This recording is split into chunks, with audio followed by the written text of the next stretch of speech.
En daarom gaan ons vanmôre regtig waar hierdie tyd gebruik oor die opstanding van Jesus Christus. En ons tema vanmôre is Jesus leef, die graf is leeg. En ek wil hier saam met my lees uit Markus 16 vers 3 tot en met vers 9. Die woord sê vir ons, en hulle sê vir mekaar, wie sal vir ons die steen voor die opening van die graf wegrol? En toe hulle opkyk, sien hulle dat die steen weggerol was, want dit was baie groot. En toe hulle in die graf ingegaan het, sien hulle 'n jong man met 'n lang wit kleed aan die regterkant sit, en hulle het baie geskrik. En hy sê vir hulle, moenie verskrik wees nie, julle soek Jesus die Nasareëner wat gekruisig is. Hy het opgestaan, hy is nie hier nie. Daar is die plek waar hulle hom neergelê het. Maar gaan, sê vir sy disippels en vir Petrus dat hy voor julle uitgaan na Galilea. Daar sal julle hom sien soos hy vir julle gesê het. Toe gaan hulle haastig uit en vlug van die graf al weg en bewing en ontsetting het hulle aangegryp. En hulle het vir niemand iets gesê, want hulle het gevrees. En nadat hy opgestaan het, vroeg die eerste dag van die week, het hy eers verskyn aan Maria Magdalena, uit wie hy 7 duiwels uitgedryf het. Wow! Kerk van die Here, die graf is leeg. Jesus het opgestaan. En daarom het Jesus nie dadelik, dink bietjie daaraan, Jesus het nie dadelik nadat hy opgestaan en opgevaar na sy Vader en sy plek gaan inneem aan die regterhand van Vader ons God nie. Nee, hoekom? Hy wil eers seker maak, almal sien hom weer, soos wat hy was, terwyl hy op die aarde was. Want dit is hoekom ons vandag 'n getuienis kan dra, en elke een 'n getuienis kan dra wat Jesus gesien het. En ons gaan vanmôre bietjie dieper ingaan daaraan, en ons gaan kyk, hoeveel mense het hy aan verskyn in hierdie tyd. Is dit nie 'n blye boodskap vanmôre om te weet dat Jesus leef? Om vanmôre te kan glo, of selfs te kan proclaim, dat Jesus leef en die graf is leeg. Hy het waarlik opgestaan.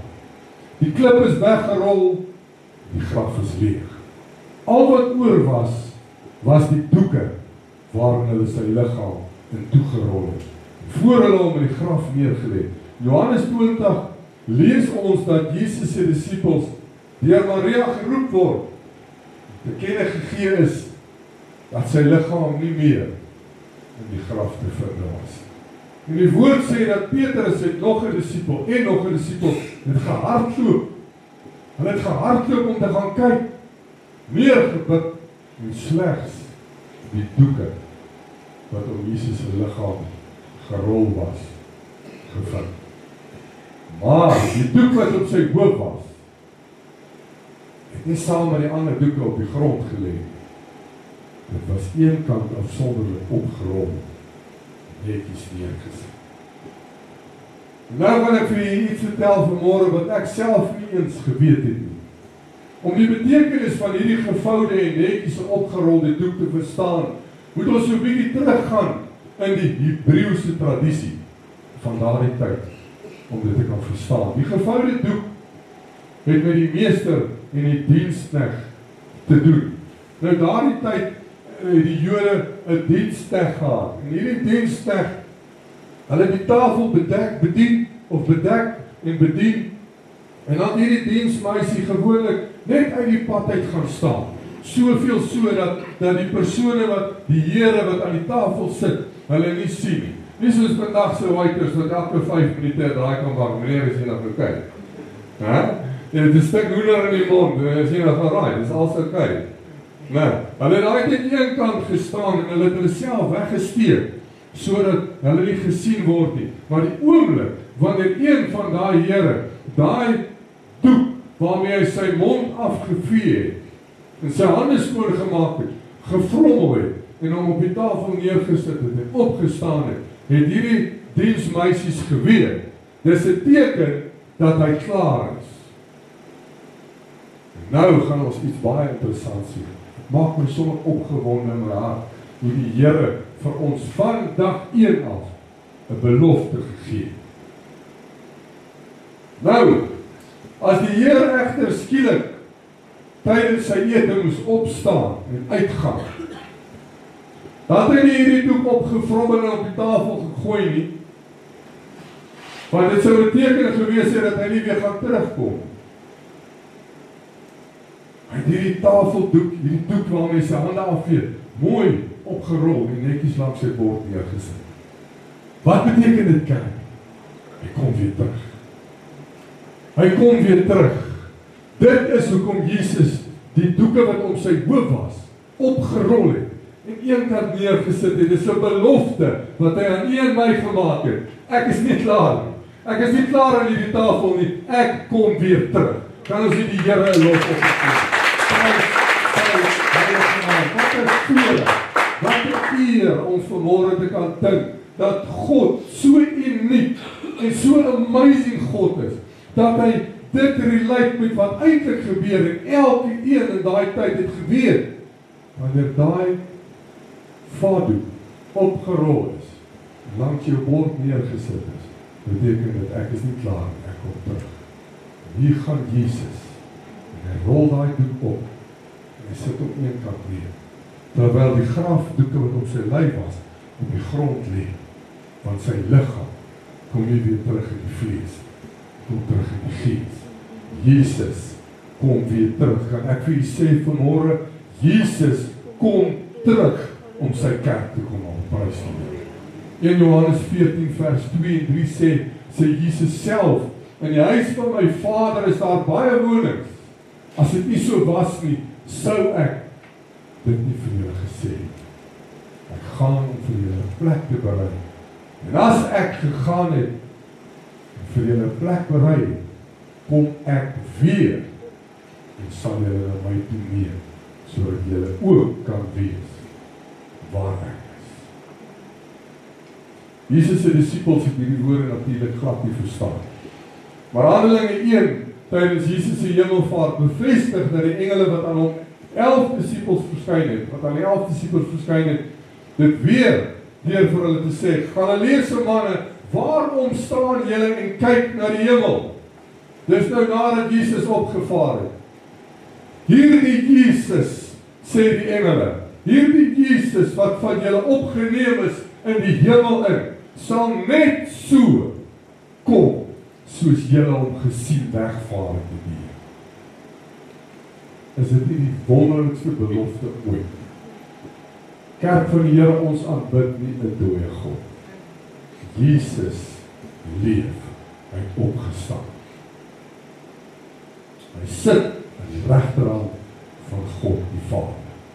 Jesus gaan terugkom om ons te kom haal, sodat ons ook kan wees waar hy is. Prys die naam van die Here. Daarom wil ek vir u sê vanmôre, maak jouself gereed, want die koning gaan binnekort kom. Hierdie gevoude en opgerolde doek. Die leë graf beteken niks anders as ek kom terug vir my kinders. Voor Jesus die graf verlaat het, het hy hierdie doek wat oor sy gesig was netjies opgevou, opgerol en een kant gesit.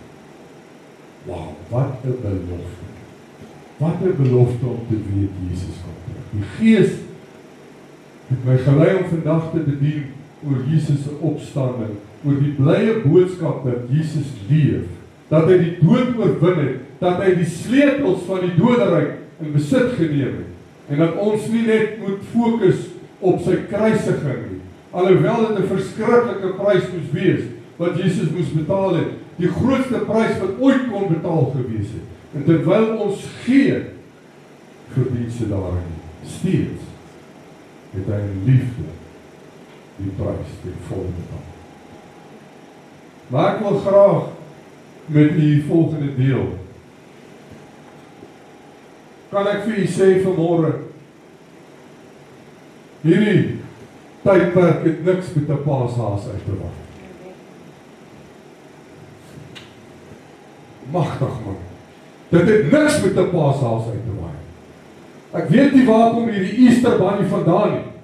Kan ek vir u sê vanmôre waar kom dit vandaan? Van die vyand af. Want hy wil die kinders van klein af mislei. Dat Easter gaan oor 'n Paashaas. Dit gaan nie oor 'n Paashaas. Leer jou kinders van kleins af.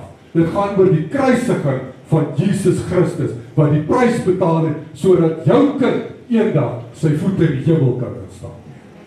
Dis waaroor Paasnaweek gaan. Dit is Pasga. Dis 'n Pasgafees. Dit gaan nie oor eiers wegsteek en jou kinders moet dit soek nie.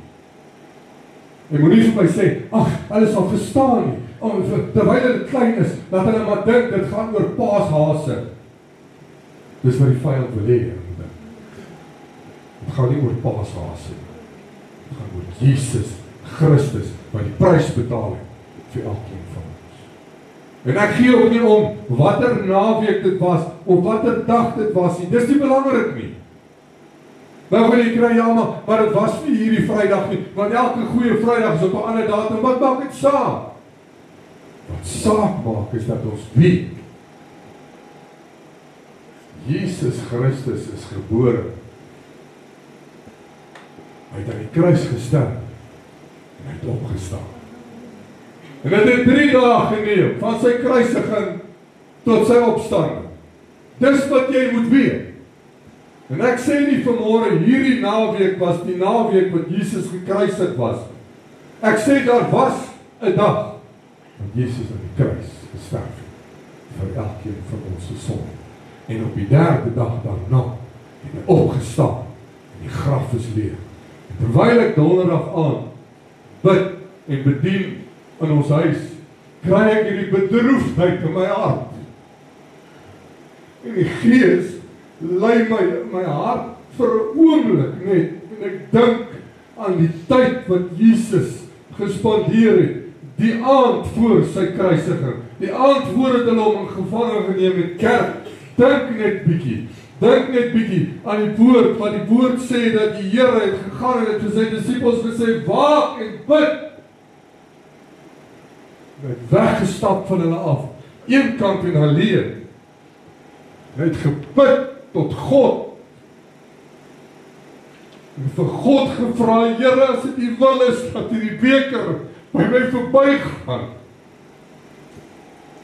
En die woord sê, dat sy liggaam soveel angs en spanning geervaar het, dat hy begin bloed sweet het. Omdat hy weet wat kom. Omdat hy presies geweet het, hoe gaan hy gemartel word, deur mense vir wie hy lief is, met 'n onvoorwaardelike liefde. Bloed gesweet. Die bloed het uit sy voorkop uitgedrup. Soveel angs en spanning was deur sy liggaam. Jy moet onthou, die Here was mens, soos ek en jy. Hy het ook seer gekry. Hy het ook seer gehad, hy het ook emosies. En ek dink wat hom die seerste gemaak het, was dat die mense vir wie hy die beste gedoen het, die meeste gedoen het, om aan 'n kruishout te ophang. En in my gees raak ek bedroef as ek dink aan hoe alleen Jesus moes gevoel het op daai oomblik. Om te weet dat net hy kan hierdie prys betaal. Niemand anders nie.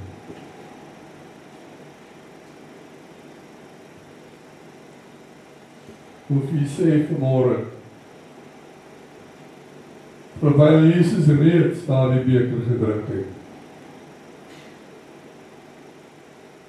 vir elke sonde wat was, wat is en sou kom. Hy het letterlik elke sonde van elke mens op homself geneem. Dink bietjie daaraan. Op homself geneem, terwyl ons weet, hy het sonder sonde op hierdie aarde geloop. Jesus het geen sonde gehad nie. En nou praat ek letterlik van elke sonde, kerk. Ek praat nie vanmôre hier van 'n vloekwoord hier en 'n bietjie skinder daar of 'n uur of 2 by die werk steel nie. Ek praat van alles. Elke sonde wat daar op hierdie aarde is, het Jesus op homself geneem. Moord tot op die ergste graad waaraan jy kan dink vanmôre. Verkrachting van 'n pasgebore baba tot 'n pensionaris. Molestering van elke geslag en elke ouderdom. Verslawing van dwelms, verslawing van pornografie, kinderpornografie. Die haat wat die mense in die wêreld dra teenoor mekaar, het Jesus op homself geneem. Asof hy die een is wat al hierdie goed gedoen het. Daarom kan ons vanmôre sê, die Bybel gee dit vanmôre vir ons, gee dit môre vir ons die mag om te gaan en te gaan doen wat ons wil, want Jesus het die prys betaal, nee. Maar ek wil vir u sê vanmôre, as dit nie vir Jesus was, want elke een van hierdie sonde, waaraan jy kan dink vanmôre, op homself geneem het. Die woord sê, toe Jesus daardie beker drink, en in daardie beker kyk, moes hy elke sonde van elke mens gesien het. Daarom het hy gesê, Vader, as dit u wil is, laat u die beker by my verbygaan, maar nogtans u wil, nie myne nie. Dit moet 'n verskriklike prys wees wat Jesus betaal. Ek dink ons kan ooit in ons gedagtes probeer indink. Dink bietjie vanmôre. Elke stukkie geweld wat op hierdie aarde was, korrupsie en bedrog, elke sonde waaraan jy kan dink vanmôre. Dis hy homself neem. Lukas 22 vers 41 tot 46 sê, en hy het hom van hulle afgesonder omtrent so ver as wat 'n mens 'n klip kon gooi. En neerkniel en gebid en gesê, Vader, as u tog maar net hierdie beker van my wil wegneem. Laat nogtans nie my wil, maar u wil geskied. En God het dit goed gedink om 'n engel af te stuur om Jesus te versterk op daai oomblik, omdat hy gesien het dat Jesus is swak en bedroef en het angs en spanning in sy liggaam gehad. Die engel uit die hemel het aan hom verskyn en hom versterk, sê die woord. En toe hy in 'n sware stryd kom, het hy met groter inspanning gebid en sy sweet het geword soos bloeddruppels wat op die grond val. Toe staan hy van die gebed op en kom by sy disippels en vind hulle aan die slaap van droefheid. En hy sê vir hulle, wat slaap julle? Staan op en bid, dat julle nie in versoeking kom. En as jy vanmôre dalk met hierdie vraag sit, en wil weet of Jesus werklik bloed gesweet het, en of dit net 'n Bybelse term is, wil ek vir u sê vanmôre, daar is 'n naam vir dit. Dr. Alexander Mitterrell is 'n geneesheer en 'n kundige oor Jesus se kruisiging. En hy sê daar's 'n bekende mediese kondisie, mediese toestand met die naam hematidrose. En dis nie algemeen nie, maar kom voor in gevalle van erge sielkundige spanning. Die oorsaak is dat hierdie erge spanning die liggaam iets laat vrystel wat klein bloedvaatjies in die sweetkliere afbreek. Dit lei dan tot klein hoeveelhede bloeding in jou sweetkliere. Met ander woorde, sweet gemeng met bloed word dan vrygestel.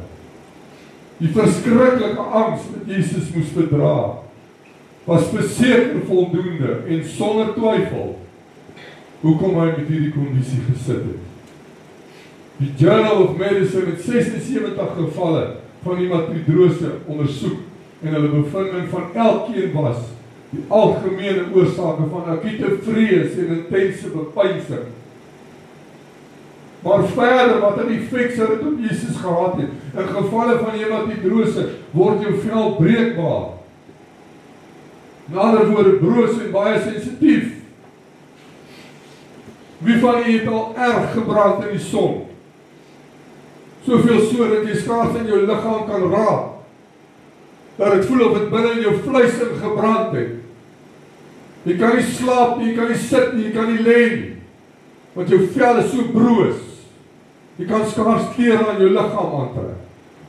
En dis wat hierdie hematidrose doen. Dit val jou vel aan, jou vel raak daaraan so sensitief, dat jy skaars aan dit kan vat. Dis maar net so 'n stukkie van wat Jesus gevoel het. In Johannes 3 vers 1 tot 3 sê, kyk wat 'n groot liefde die Vader aan ons bewys het. Dat ons kinders van God genoem kan word, kerk. Dit is die liefde wat God die Vader aan ons bewys het. Om hierdie rede ken die wêreld ons nie, omdat dit hom nie geken het nie. Geliefdes, nou is ons kinders van God. En dit is nog nie geopenbaar wat ons sal wees nie, maar ons weet dat ons as hy verskyn aan hom gelyk sal wees, omdat ons hom sal sien net soos hy is. En elkeen wat hierdie hoop op hom het, reinig homself net soos hy rein is. God het sy enigste seun Jesus Christus gestuur om hierdie liefde wat in 1 Johannes 3 aan ons verduidelik word te bewys. Ek dink nie ons sal ooit die liefde wat God vir die mens het werklik kan verstaan.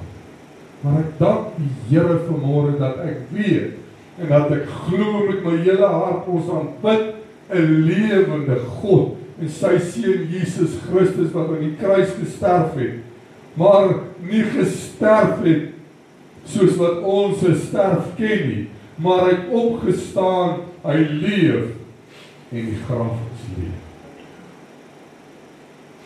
Jesus se opstanding bevestig alles wat hy vir sy disippels vooraf gesê het. Dit beklemtoon die feit dat hy ons van ons sondes verlos het.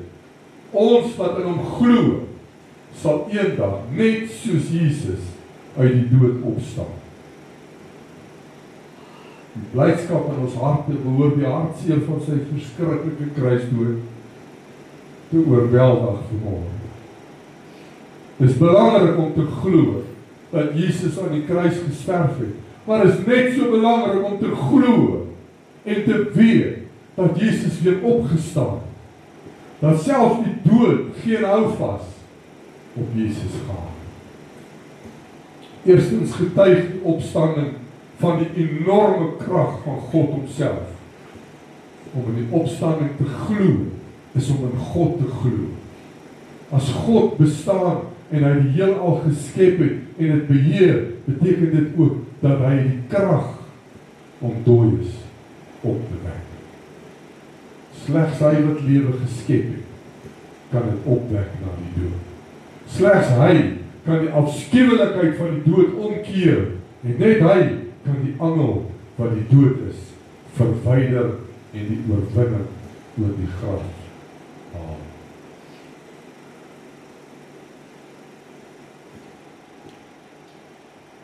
In Korintiërs 15 vers 54 en 55 sê, en wanneer hierdie verganklike met onverganklikheid beklee is, en hierdie sterflike met onsterflikheid beklee is, dan sal vervul word die woord wat geskrywe is, die dood is verslind en in die oorwinning.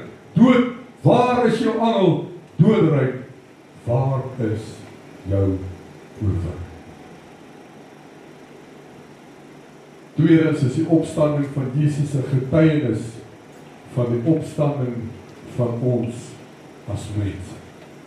Wat 'n basiese beginsel van die Christelike geloof is. Christendom se oorsprong is te danke aan Christus wat die dood oorwin het. En wat aan sy volgelinge die belofte gemaak het dat hulle dieselfde sal verkry. As Christene het ons die versekering dat ons God mens geword het, vir ons sondes gesterf het, en die derde dag weer opgewek is uit die dood.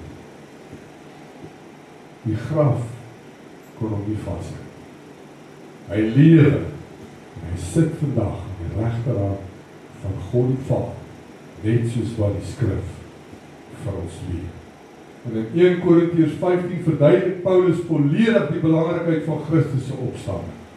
Sommige in die Korinte het nie in 'n opstanding in die dood geglo nie, en in hierdie hoofstuk gee Paulus 6 vernietigende gevolge, sou daar nie 'n opstanding wees nie. Jy moet nou verstaan, Paulus probeer nou beskryf, as daar nie 'n opstanding was nie, sou dit so gewees het. Om Christus te verkondig, sou sinneloos gewees het, as hy nie opgestaan het. Geloof in Christus sou hopeloos gewees het. Al die getuienis en verkondigers van die opstanding sou leenaars gewees het. Niemand sou van sonde verlos wees nie. Alle vroeëre gelowiges sou verlore gaan. Christene sou die bejammeringswaardigste mense gewees het wat op hierdie aarde geloof het. Maar nou, Christus is opgewek uit die dood as die eersteling uit die wat gesterf het, met die versekering dat ons hom in die opstanding sal volg. Hierdie geïnspireerde woord van God waarborg die opstanding van die gelowiges by die wederkoms van Jesus Christus. Om sy liggaam as die kerk met die wegraping te kom haal. Hierdie hoop en sekerheid word uitgebeeld in Paulus se groot oorwinningslied in 1 Korintiërs 15:55. Dood, waar is jou oorwinning? Dood, waar is jou angst? Hoe word hierdie versgedeeltes verbind met die opstanding? Paulus antwoord, omdat julle weet dat julle inspanning in diens van die Here nie te vergeefs is. Hy herinner ons dat aangesien ons weet dat ons 'n nuwe lewe opgewek gaan word, ons vervolging en gevaar vir die saak van Christus kan lei, net soos hy moes lei. Ons kan die voorbeeld van duisende martelaars deur die geskiedenis volg, wat blymoedig hulle aardse lewe vir 'n ewige lewe deur die opstanding verruim. Die opstanding van Jesus kerk is die glorierykste en verseker die grootste oorwinning vir elke gelowige. Jesus Christus het gesterwe, was begrawe en het op die derde dag volgens die skrif weer opgestaan. En hy kom weer. Diegene wat in Christus gesterf het, sal opgewek word, en hulle wat oorgebly het in die lewe by sy koms, sal verander en nuut gemaak word, met verheerlikte liggaam. Waarom is die opstanding van Jesus Christus belangrik vir redding? Dis 'n bewys dat God die offerande van Jesus namens ons aanvaar. Wow. God het die offerande wat gemaak is namens Jesus vir elke een van ons aanvaar. Het u ooit gedink wat sou van ons geword het, kerk, as Jesus Christus nie volhard het tot aan die einde? As Jesus nie aangehou het nie, u moet mooi onthou, terwyl Jesus aan daai kruis gehang het, nog voor hy aan die kruis gehang het hy gesê, ek kan nou tot my Vader bid, en hy kan vir my 'n legioen van engele stuur om my te verlos. Maar ek dank die Here dat hy dit nie gedoen het. Want as die Here dit gedoen het, was u en ek verloor. Ek sê nou vir u kerk, jou enigste plek wat jy sou gehad het, was in die hel. As Jesus nie hierdie prys betaal het, en God het nie geaanvaar het as 'n offer vir elkeen van ons se sonde, weet ek nie wat sou van ons geword het. Daarom, kerk van die Here, kan ons nie anders as om Jesus te eer, te loof en te prys vir dit wat hy gedoen het. Dit waarborg dat hulle wat in Christus glo, nie in die dood sal bly nie, maar tot die ewige lewe opgewek sal word. Dit is ons elkeen se salige hoop vir môre. 1 Thessalonisense 4:13-18 sê, maar broeders, ek wil nie hê dat julle onkundig moet wees met betrekking tot die ontslapenis nie. Luister mooi wat sê die woord. Sodat julle nie treur soos die ander wat geen hoop het nie. Daarom is dit nie wonderlik om te weet dat die wat ons vooruit gegaan het, gaan ons weer ontmoet.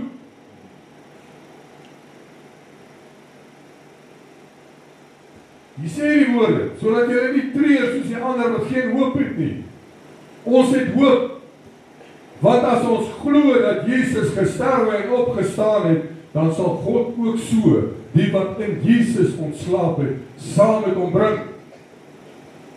Want dit sê ons vir julle die woord van die Here, dat ons wat in die lewe oorbly tot by die wederkoms van die Here, die ontslapenis hoegenaamd nie sal voorwees.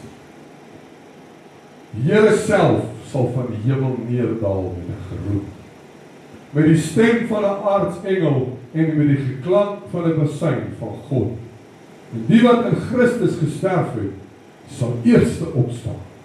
Daarna sal ons wat in die lewe oorgebly het, saam met hulle in die wolke weggevoer word, die Here tegemoet in die lig, en so sal ons altyd by die Here wees. Bemoedig mekaar dan met hierdie woorde, sê die woord van God. Dink bietjie daaraan, kerk. As daai basuin nou moet blaas, gaan ons nie eers opgeneem word in die wolke nie. Jy gaan vir Moses sien, vir Dawid, jy gaan vir Paulus sien, jy gaan elke een sien, vir Timoteus, noem hulle, Noag, almal gaan uit Jesus Christus, want uit Jesus Christus gaan opstaan uit die dood uit, en elke een van ons wat gelowig, geglo het in God, sal weggeneem word saam. Daarom sê die woord dat ons sal hoegenaamd nie die ontslapenis vooruitgaan. Nie lang nadat Jesus gesterf het nie, moes die apostel Petrus voor 'n groep invloedryke en vyandige manne verskyn. Jy moet mooi onthou.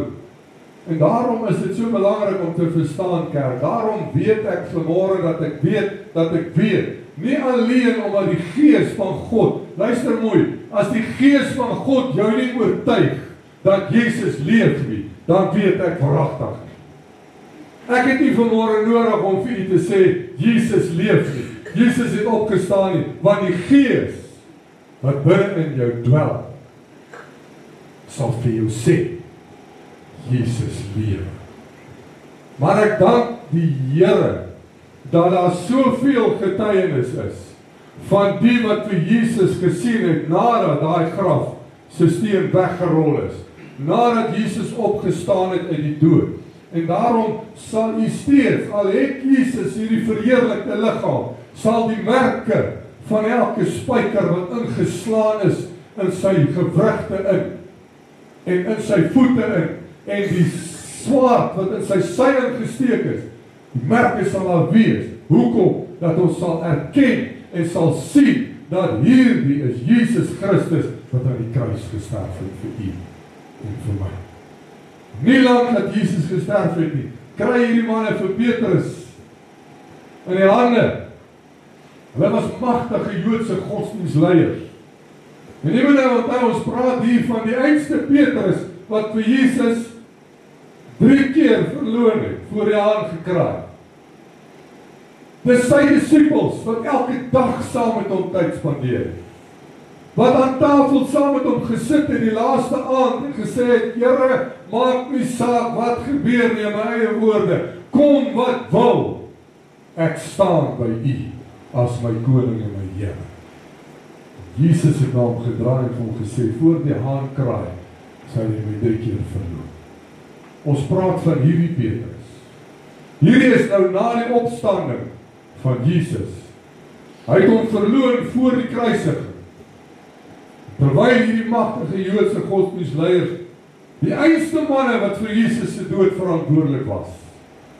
Die man het 'n verduideliking van Petrus geëis. Want Petrus het 'n man genees wat van geboorte af verlam was. En hulle wou weet by Petrus, in wie se naam het jy hierdie persoon genees? Die apostel het bemoedig geantwoord, in die naam van Jesus, die Nasareëner. Kan jy sien vanmôre nadat Petrus gesien het, met sy eie oë, hoe Jesus Christus uit die dood uit voor hom staan in lewende lywe, het hy hierdie krag om te sê, nou gee ek nie meer om wat julle met my doen nie. Julle kan my aan 'n kruis ophang soos wat hulle gedoen het. Julle kan my doodmaak, julle kan my doodslaan. Ek gee nie om nie. Ek weet dat ek weet wat ek gesien het met my oë. Ek het met Jesus gepraat nadat hy opgestaan. En hy sê vir hulle, ek het hierdie man genees in die naam van Jesus die Nasareëner, wat julle aan die paal gehang het, maar wat God uit die dode opgewek het. Deur hom staan hierdie man hier voor julle, gesond en volmaak. Voordat hy hom 3 keer verloor, was bang dat hulle hom ook sou doodmaak. Waarom was hy bemoedig? Nou dat hy voor hierdie godsdienstleiers staan, omdat die Gees van God hierdie belangrike rol in sy hart gespeel het.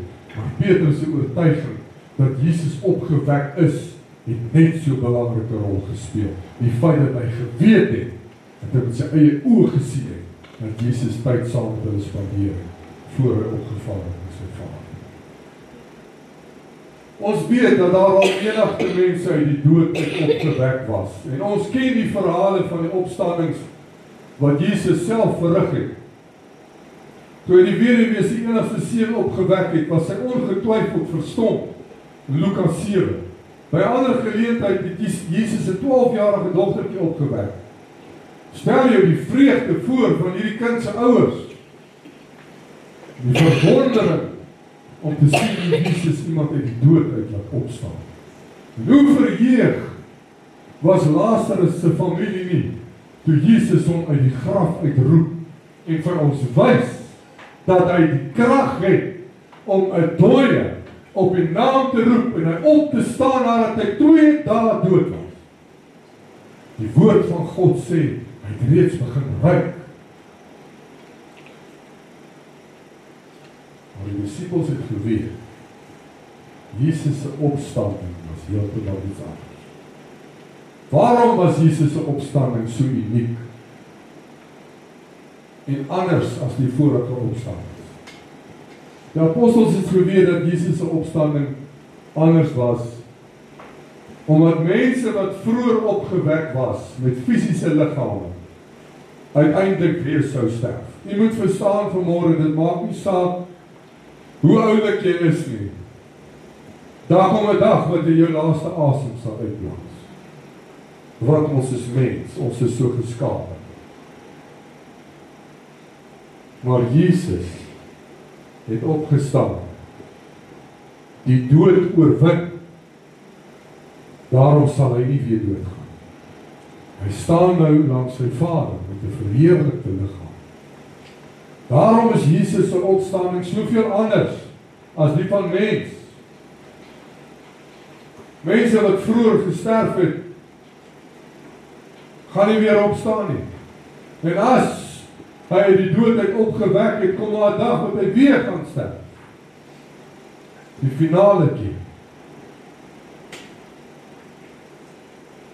Jesus is opgewek met 'n geesliggaam wat onverderflik was.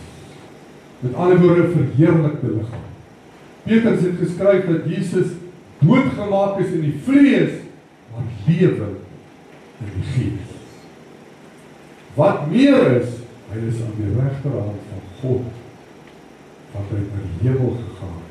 En die engele en owerhede en magte is aan hom onderwerp. Die ander opstandings van ongelooflike wonderwerke is baie mooi, maar Jesus is die grootste wonderwerk wat ek ooit plaasgevind. Kom ons kyk 'n bietjie na die uitwerking wat Jesus se opstanding op sy disippels gehad het. Jesus se opstanding het 'n verrykende uitwerking op sy disippels gehad. Hy was nie meer dood, soos sy vyande gedink het hy was. Jesus was lewend as 'n almagtige God, wat deur geen mens meer leed aangedoen kon word. Sy opstanding het bewys dat hy die Seun van God is. Dit het die disippels se gemoedstemming van diepe droefheid tot groot vreugde verander. Wat meer is, hulle was nie meer bevrees nie, maar was nou bemoedig om te weet dat die dood geen houvas op Jesus gehad. Om te weet dat die woord vervul was, net soos Jesus dit aan hulle verduidelik het voor sy dood. As gelowiges en kinders van God weet ons goed dat Jesus nie net 'n uitsonderlike mens was nie, maar hy lewe vandag nog en rig 'n werk wat almal en elke een van ons op die aarde raak. As die heersende koning van God se hemelse koninkryk sal Jesus binnekort die aarde van goddeloosheid reinig en dit in 'n paradys omskep waar mense vir ewig sal leef. Dit sou nie moontlik gewees het. Al hierdie dinge sou nie moontlik gewees het as Jesus nie opgestaan het of opgewek was. So watter redes het ons dus dan om te glo dat hy werklik opgestaan het? Nadat Jesus in die graf neergelê was, het die hoofpriesters, hierdie fariseërs, hierdie wat hom gekruisig het, is nog nie klaar met Jesus nie. My, kan jy dit glo? Jesus lê in sy graf, en steeds is hulle nie klaar met hom. En die fariseërs en hoofpriesters, wat Jesus aan die kruis laat hang het, wat aangehou het, hierdie wat vir Barabbas laat verlaat het, 'n moordenaar, en Jesus gekies het om hom te kruisig. Hierdie selfde man kom na Pilatus toe. Hulle sê, Pilatus, koning, u weet dat hierdie Jesus wat gekruisig is, rondgeloop het en vir almal vertel het dat hy na 3 dae sal opstaan. En hulle gebruik hierdie woorde, kom ek lees dit vir u. Na 3 dae sal ek opgewek word. Hier sê hulle vir hom, Pilatus, meneer, ons onthou dat hierdie bedrieger, hulle praat van Jesus Christus, toe hy nog gelewe het, gesê het, na 3 dae sal ek opgewek word. Beveel dan dat u wagte hierdie graf gaan oppas en beveilig, sodat sy disippels nie daar sal kom en sy liggaam steel en môre vir die wêreld loop en vertel, Jesus het opgestaan. Kan u dit glo? En raai wat Pilatus sê, laat dit dan so wees. En hy stuur sy wagte om die graf te gaan oppas. Jesus se liggaam is in die graf geplaas, wat in 'n rots uitgekap was, met 'n groot klip verseël was. Dit is waar die Joodse godsdienstleiers wou hê Jesus moes vir ewig bly. Leweloos in daardie graf. Maar ons God het iets heeltemal anders in gedagte gehad. Toe Maria Magdalena en die ander Maria op die 3de dag na die graf toe gekom het, het hulle gevind dat die klip reeds weggerol was. En dat daar 'n engel daar sit. Die engel het vir die vroue gesê om in die graf te gaan kyk sodat hulle kan sien dat hy leeg is. Hy is nie hier nie, sê die engel in Matteus 28, want hy is opgewek, het die engel gesê. Jesus was lewend. Daar selfs bewyse van Jesus se opstanding wat Paulus aan ons voorsien het. die gebeure van die volgende 40 dae. Jy moet onthou, Jesus was vir 40 dae steeds op die aarde, voordat hy opgevaar het na sy Vader toe. Vir 40 dae het hy alle twyfel uit die weg geruim, dat Jesus opgewek is. Die apostel Paulus het die bewyse opgesom en aan die Korintiërs geskryf. Een van die eerste dinge wat ek aan julle oorgedra het, is wat ek ook ontvang het, dat Christus vir ons sondes gesterf het, volgens die skrif, en dat hy begrawe is, ja, maar dat hy op die 3de dag opgewek is, volgens die skrif, en dat hy aan Sefas verskyn het, en toe aan die 12. Daarna het hy aan meer as 500 broers tegelyk verskyn, waarvan die meeste in daai tyd toe Paulus geleef het, nog lewe, maar party reeds ontslae. Daarna het hy aan Jakobus verskyn, toe aan die apostels, maar laaste van almal het hy ook aan my verskyn, wat Paulus is. Wow!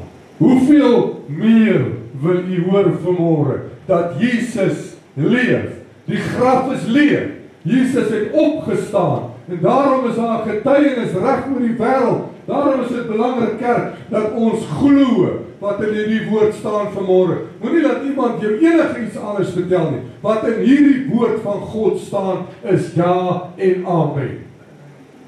Prys die Here. Jesus leef. Hy het opgestaan, en hy het voor soveel getuienis gaan staan, reeds, sodat daar nie geen twyfel kan wees onder die mensdom, dat Jesus wel opgestaan het. Hierdie lied wat ons vanmôre bedien het, maar, dink bietjie daaraan, die woord van God, elke profetiese woord, wat in God se woord opgeskryf was net so gewees, tot vandag toe. Kan jy onthou, dat die wet is, dat wanneer iemand aan 'n kruishout opgehang word, voor die son sak, moet daardie persoon dood wees. En die wet is, dat hulle vat een of ander object, en hulle slaan al twee jou bene mors af. Hoekom? Want as jy aan 'n kruishout hang, die enigste manier hoe jy kan asem kry, is om jouself op te druk, op hierdie, uit hierdie spykers in, en jou asem opdaal en dan weer te sak. Nou wanneer jy jou bene afslaan, is daar nie 'n manier dat jy jouself weer kan verder opdruk. Kan jy onthou dat Jesus die enigste een is aan daai kruis, dat sy bene nie gebreek was nie? Want die woord het gesê, hy sal sonder enige gebrek been terugkeer na sy Vader. Hoekom het hulle? Jy moet nou dink nou 'n bietjie vir jouself, daar was 3 kruise. Waar het Jesus gaan? In die middel.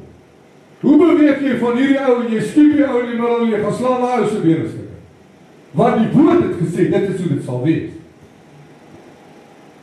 Nie kom hierdie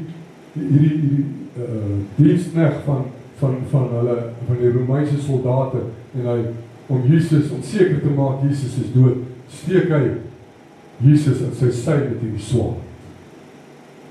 En die oomblik toe hy dit doen, toe besef hy,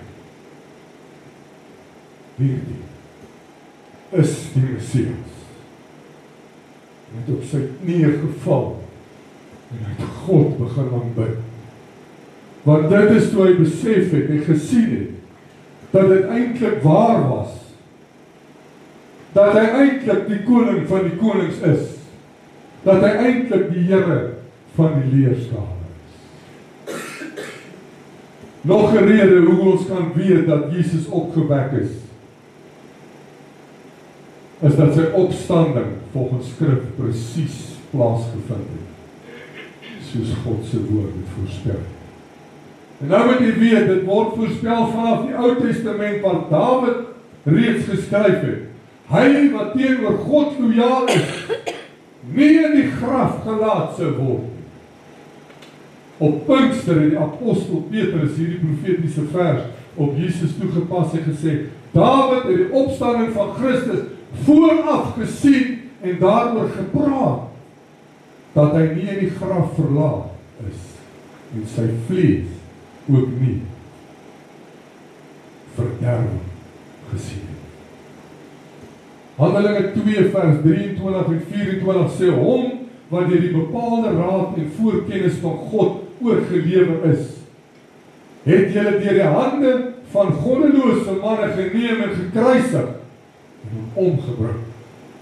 Hom het God opgewek, nadat hy die smarte van die dood ontbind het, omdat dit onmoontlik was, dat hy daardeur vasgehou sou word. En daar gaan hy verder in vers 31 en 32 sê hy, omdat hy dit vooruit gesien het, gespreek het van die opstanding van Christus, dat sy siel in die doderyk verlaat is, en sy vlees ook nie verderwing gesien het nie. Hierdie Jesus is deur God opgewek, en elkeen van ons is 'n getuie daarvan.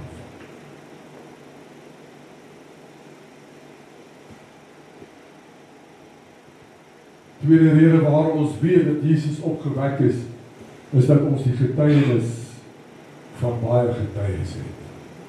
Oor 'n tydperk van 40 dae het Jesus aan sy disippels verskyn in die tuin waar die graf was, sowel as op die pad na ander plekke. By hierdie geleenthede het hy met individue, insluitende Petrus, sowel as met groepe mense gepraat. Jesus het selfs een keer, soos die woord sê, met 'n skare van meer as 500 mense gepraat. Dit is ooggetuies wat nie kan geïgnoreer word. Hoe het die ywer van die disippels getoon dat hulle seker was dat Jesus opgewek was. 'n derde rede waarom ons weet dat Jesus se opstanding plaasgevind het, is die ywer waarmee sy disippels dit verkondig het. Omdat hulle ywerig van die opstanding van Christus getuig het, was hulle vervolg. En hulle het gelei, hulle is doodgemaak. Elkeen van hulle.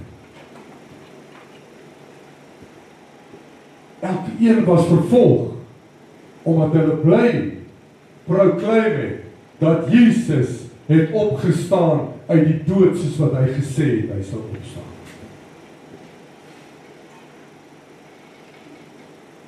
As Jesus nie opgewek was nie, en hierdie alles 'n leuen was, sou Petrus tog sekerlik nie sy lewe gewaag het, om Christus se opstanding te verkondig aan die godsdienstleiers.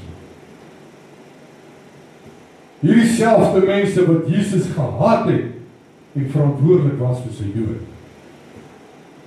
Dink u vir een oomblik, Petrus sou dit waag, om in 'n leuen voor hierdie manne te staan en te sê, ek het vir Jesus gesien, Jesus het met my gepraat, as hulle geweet het, wat hulle aan Jesus gedoen het, wat hulle nie aan hom sou doen nie. Dit was omdat Petrus en die ander disippels verseker was, dat Jesus leef. En ook geweet het, dat Jesus hulle sal versterk, maak nie saak wat sou kom. Meer is Jesus se opstanding het sy volgelinge verseker dat hulle ook opgewek sal word. Ons gaan vanmôre sonder enige twyfel glo dat Jesus opgestaan het, dat God hom opgewek het op die 3de dag en dat hy verseker leef. Die 4de rede hoekom ons kan weet dat Jesus opgewek is en dat hy lewe, is dat ons bewyse het dat hy nou as koning en as Here en as hoof van elke Christen gemeenskap dien. Die ware Christelike godsdienst floreer onder sy krag. Kerk, kom ons wees eerlik vanmôre. Soos ek vroeër gesê het, ons het nie nodig om te wonder oor enige getuienis nie. Die Gees van God is 'n getuie. Die Gees van God het eers gekom nadat Jesus opgevaar het in die hemel, het hy gesê, ek laat die Gees vir julle na as 'n hulp. Wie van ons het nog nie die ervaring van die Heilige Gees gehad nie? Wie van ons het nog nooit met die Gees te doen gehad het nie. Dit is 'n getuienis as jy met die Gees te doen gehad het. Dit maak nie saak of hy jou vermaan het oor iets wat jy verkeerd gedoen het nie, en of hy jou gevul het met sy Gees, en dat jy net hier kan staan vanmôre en die trane oor jou wange rol. Dis die Gees van God wat in jou hart werk, en dit beteken Jesus het opgestaan. Dit beteken Jesus het opgestaan. Anders sou ons nie die Gees in ons midde gehad het nie. Hy is die een wat ons die krag gee. Hy is die een wat ons laat glo en laat verstaan dat Jesus opgestaan. Kerk, Jesus leef. Die graf is leeg. En hierdie leeg graf is steeds vandag nog leeg. Dis 'n bewys daarvan. Daar was nog nooit iemand voor Jesus in daardie graf begrawe nie, en nog nooit iemand na hom. Die graf is leeg. En elke getuie van sy disippels, wat elke een 'n wrede dood gelei het, omdat hulle dit bly verkondig het, en dat hulle bewys het dat Jesus leef, dat hy opgestaan het en in die regterhand van sy Vader sit. Ons weet, Jesus het gesterf aan die kruis. En ons glo. Ons weet ook dat hy opgestaan na die derde dag en hy leef. Dit maak my sommer opgewonde in my hart, as ek dit vanmôre kan proclaim. En ek wens ek kan dit oor die hoogste berge proclaim, dat almal dit kan hoor. Jesus is alive. Die Here lewe. Ons dien nie 'n dooie God nie. Ons dien nie 'n beeld wat dood en leweloos is nie. Ons aanbid 'n lewende en 'n waaragtige God. Die mooiste van dit alles is Jesus het net voordat hy opgevaar het, die volgende woorde geuit en gesê: ek gaan nou na my Vader. En ek gaan om vir julle 'n plek voor te berei. Nou wil ek vir julle vra, skep net bietjie hierdie prentjie in jou kop. Onthou jy reg in die begin in Genesis, in die boek van Genesis, hoeveel dae het God gevat om die heelal te skaap? 6 dae. Op die 7de dag het hy gerus. 6 dae het dit vir God gevat. En hierdie pragtig. Ek praat nou van oor see af die mooiste plekke waarin jy kan dink te skaap. Jesus is meer as 2000 jaar terug, weg van hierdie aarde. En sy woorde was: ek gaan nou vir julle 'n plek voorberei. En as ek klaar is, kom ek om my kerk te kom maak. As God in 6 dae hierdie kon gemaak het, kan u dink vanmôre hoe moet hierdie nuwe Jerusalem lyk, wat Jesus Christus daar al so lank mee besig is. Kan u dink hoe lief Jesus elke een van ons het? Maak nie saak wie en wat jy is nie. Dat die woord sê, dat hierdie nuwe Jerusalem, dat God soveel dink van goud, dat hy die strate van goud gemaak. Dink net vanmôre, kerk. Dink aan die mooiste plek waaraan jy kan dink vanmôre. Dit kan nie naaste my wees wat Jesus vir ons voorberei. Die mooiste mooi. Ek dink selfs die vrouens gaan die woorde hê as hulle daar staan. En dit gebeur nie sommer. Ek dink ons monde gaan oophang as ons regtig waar kan sien wat Jesus vir ons instoor. Niks op hierdie aarde, niks in hierdie wêreld kan ooit kom by die mooi wat Jesus vir ons voorberei het. En steeds draai ons partymal ons rug op Jesus.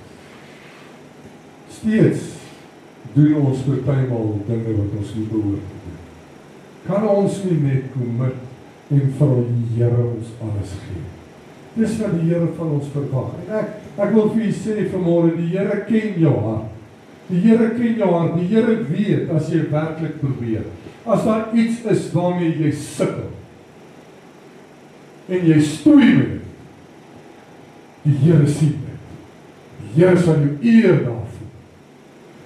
Maar as jy net lewe asof daar nie 'n lewe hierna is, sien die Here dit ook. Daarom wil ek jy bemoedig vanmôre, moenie hier sit en dink, ek weet, ek sukkel en ek sondig, ek is op pad hel toe nie. Moenie laat die vyand dit vir jou vertel nie. Nee. God ken jou hart. Hou jy net aan probeer. En hou jy net aan bid, totdat die Here jou verlos het van dit waarmee jy sukkel.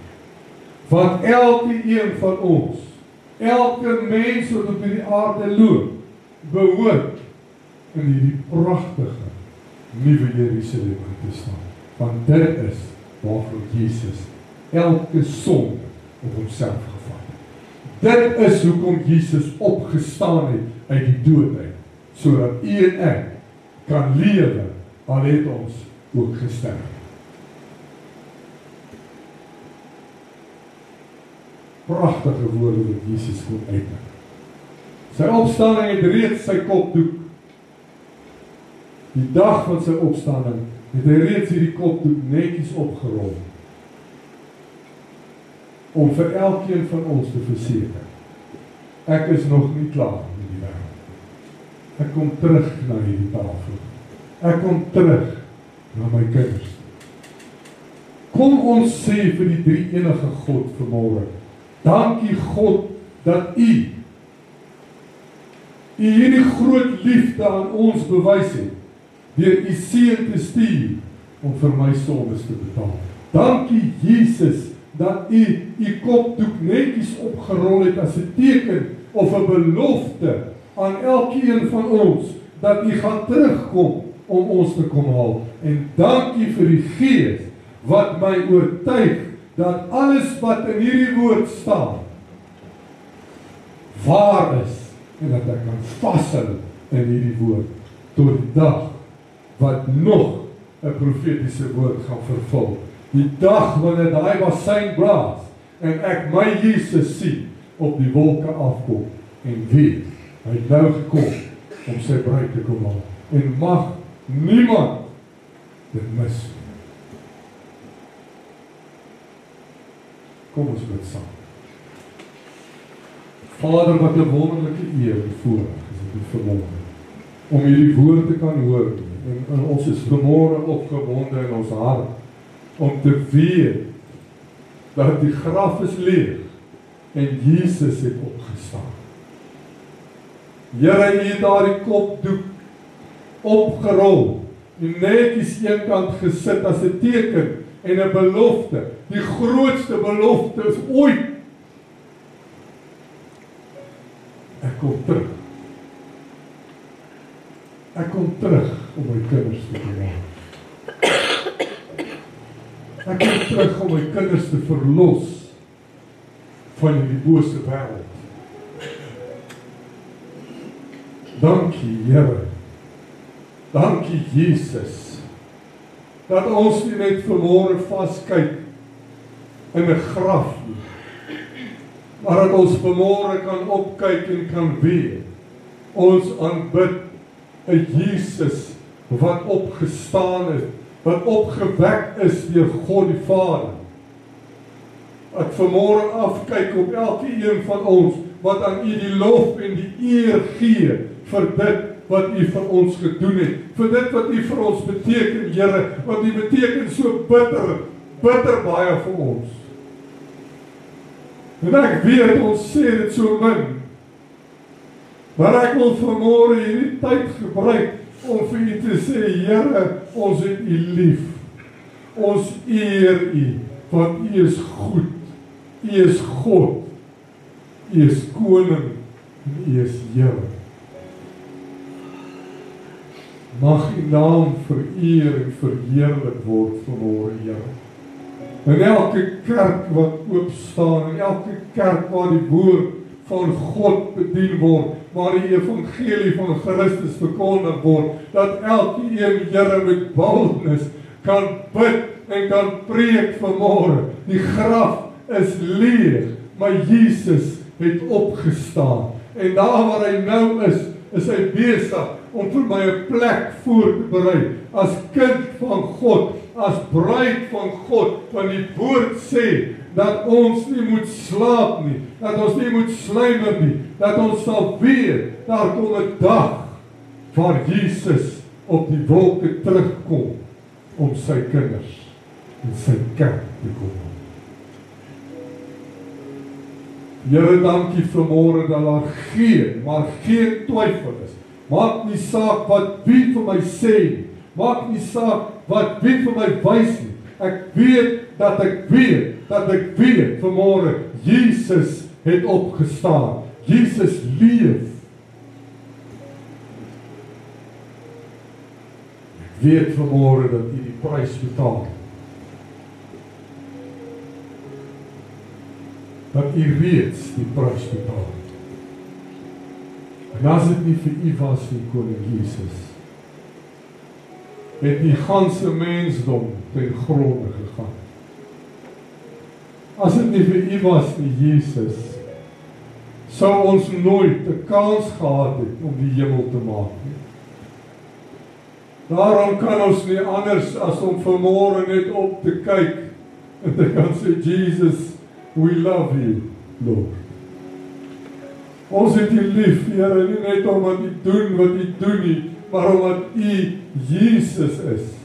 Daar is waaragtig niemand soos U, Here. You alone are worthy to be praised. You deserve the glory. Jesus, You alone. Dankie, Jesus. Dankie vanmôre dat ons kan weet. Die graf is leeg. Die graf is leeg. Ek prys U naam daarvoor. Ek bid nou, Here, dat die Gees van God, wat ons inspireer elke dag, ook hierdie woord sal vat en in ons harte bære, en die naprediker sal weet, van elke woord wat uitgegaan het vanmôre. Dat ons net soos die disippels vanmôre bemoedigend die sal uitstap, en ek gee nie om wat wie sê, of hoeveel die wêreld vir my lag, wanneer ek die opstanding van Jesus verkondig nie. Ek is nie gepla daaroor nie. Ek weet dat my koning lewe, en ek weet dat ek dit sal bly verkondig, en ek sal bly praat daaroor. Ek sal dit bly noem aan die wêreld. Dit maak nie saak hoeveel hulle my haat nie. Halleluja. Halleluja. Dankie, Jesus. Dankie dat U lewe, Here. Wat 'n voorreg om te weet dat daar kom 'n dag dat ons U gaan sien in lewende lywe. Here, wat ons voor U gaan kan staan en letterlik die merke en die letsels sal kan sien, soos U disippels het gesien. Van elke knie sal buig en elke tong sal bely dat U die Jesus is, dat U die Messias is, dat U die Verlosser is, dat U die Saligmaker is, Here. Dankie daarvoor, Jesus. Ek loof U en ek prys U, Jesus naam. Mag U naam verheerlik word, vereer en opgelig word deur die ganse mensdom op hierdie aarde. Ons prys U naam daarvoor. Amen.